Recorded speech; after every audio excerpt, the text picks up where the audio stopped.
उन्हाळ्यात सतत तहान लागते, थकवा, चक्कर, डोके दुखणं वाढलंय, हे फक्त उष्णतेमुळे नाही तर हे डिहायड्रेशनचे संकेत असू शकतात. त्यामुळे आजच्या व्हिडिओमध्ये आपण पाहणार आहोत घरच्या घरी सोप्या पद्धतीने डिहायड्रेशन कसे टाळावे.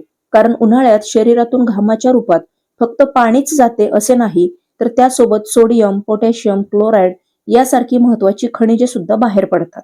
जर आपण ते योग्य प्रमाणात परत भरून काढलं नाही तर शरीर डिहायड्रेटेड होतं. कारण हे लक्षात ठेवलं पाहिजे की डिहायड्रेशन म्हणजे फक्त तहान लागणं नाही, तर ते शरीराच्या अनेक फंक्शन्सवर परिणामही करतं.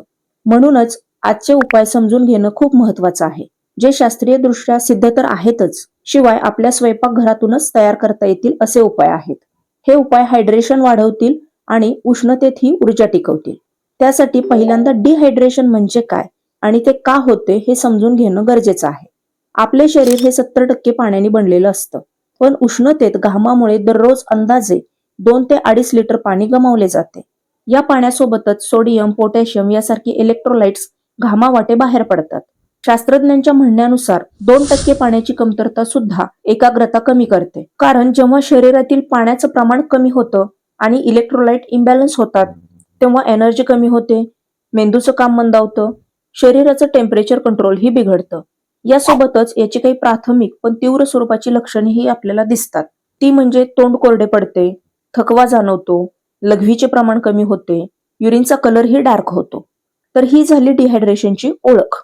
आता पाहू व्हिडिओचा सर्वात महत्वाचा भाग म्हणजे डिहायड्रेशन होऊ न देण्यासाठी कोणते प्रभावी घरगुती उपाय अवलंबता येतील. पहिला उपाय आहे पाण्याला सुपर ड्रिंक बनवा. यात फक्त पाणी पिणं नाही तर ते योग्य पद्धतीने पिणं हेही महत्वाचं आहे. कारण अनेक जण एकदम खूप पाणी पितात आणि मग बराच वेळ काहीच पित नाहीत.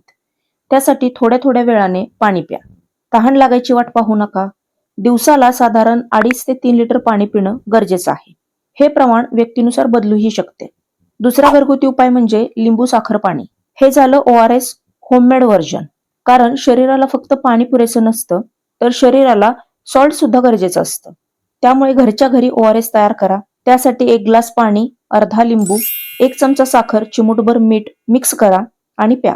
लिंबू आपल्याला व्हिटॅमिन सी देते, साखर ग्लुकोज देते, जे पाण्याचे ऍब्सॉर्प्शन वाढवते, मिठातून सोडियम मिळते.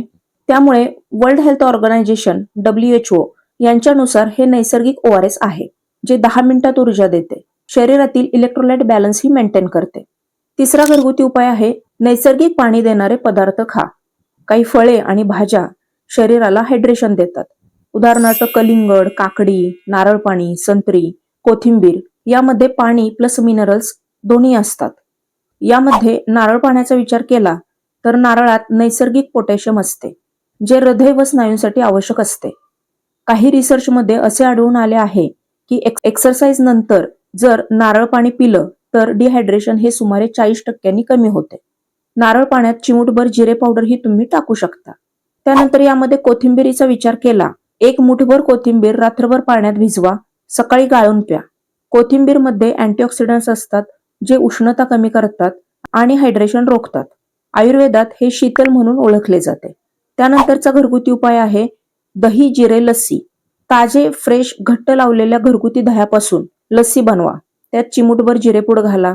दह्यातील प्रोबायोटिक्स आतड्यांना हायड्रेटेड ठेवतात. या घरगुती उपायांसोबतच काही गोष्टींचे पालन करणेही आवश्यक आहे. जसे की उन्हाच्या पीक वेळेत बाहेर जाणं टाळा, कारण दुपारी 12 ते 4 या वेळेत सूर्यप्रकाश खूप तीव्र असतो. या वेळेत शरीराचं तापमान पटकन वाढतं आणि डिहायड्रेशन रिस्कही वाढते. शक्यतो सकाळी किंवा संध्याकाळी बाहेर जा. त्यानंतर चहा, कॉफी, कोल्ड ड्रिंक्स यांचे सेवन कमी करा. हे जास्त घेतल्यास शरीरातून पाणी जास्त बाहेर जाऊ शकतं, कारण यांना माइल्ड डायुरेटिक इफेक्ट असतो. त्यानंतर हलकं पचायला सोपं अन्न खा. उन्हाळ्यात जड फास्ट फूड किंवा तेलकट अन्न खाणं टाळा, कारण हेवी फूड्समुळे शरीराचं हीट प्रोडक्शन वाढतं. या उपायांसोबतच काही सामान्य चुकाही टाळल्या पाहिजेत. जसे की फक्त तहान लागली कीच पाणी पिणं, फक्त थंड पेयांवर अवलंबून राहणं, घाम आल्यानंतर काहीच रिफ्लेनिश न करणं, जास्त चहा कॉफी घेणं. त्यामुळे उन्हाळ्यात डिहायड्रेशन टाळणं तसं सोपं आहे, फक्त योग्य सवयी लावण्याची गरज आहे.